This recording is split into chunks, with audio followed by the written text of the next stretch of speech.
My name is Steve Mulholland. I'm the founder of Sole Collector Magazine.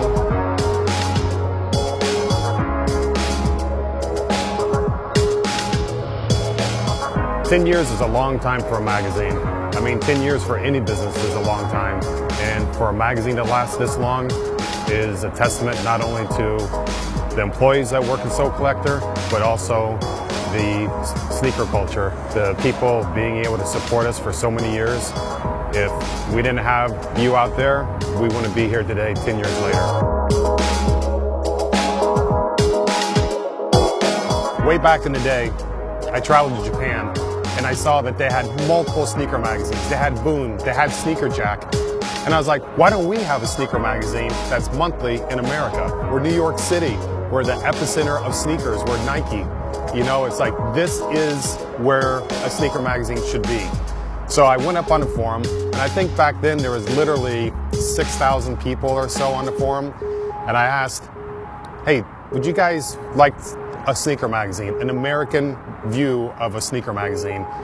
And people were just like, hell yes.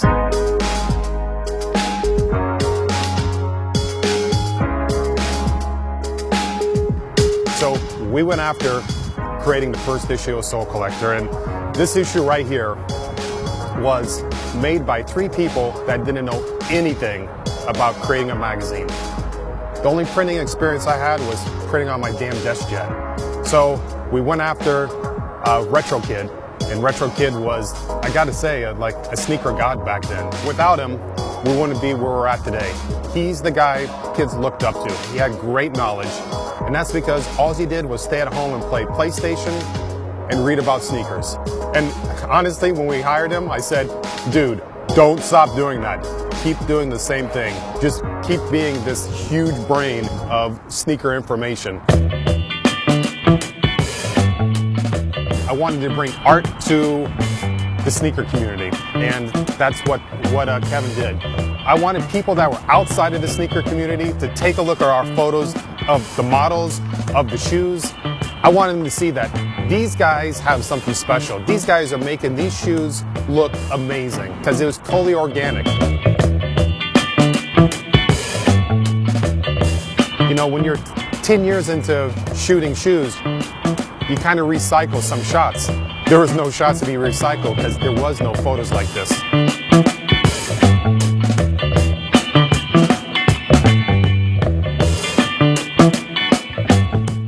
The scariest moment was when this magazine arrived at the front door. I was so nervous about the quality of the shoe photos, the quality of the models.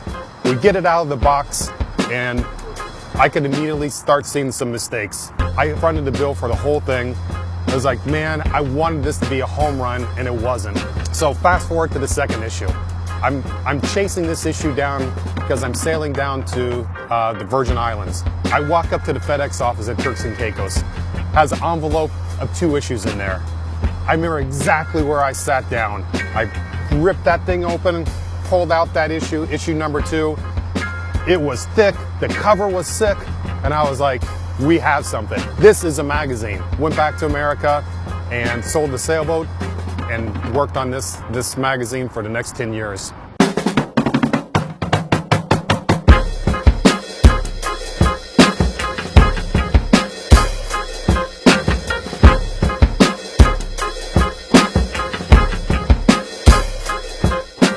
Either you think this shoe is a hot mess or absolute gold.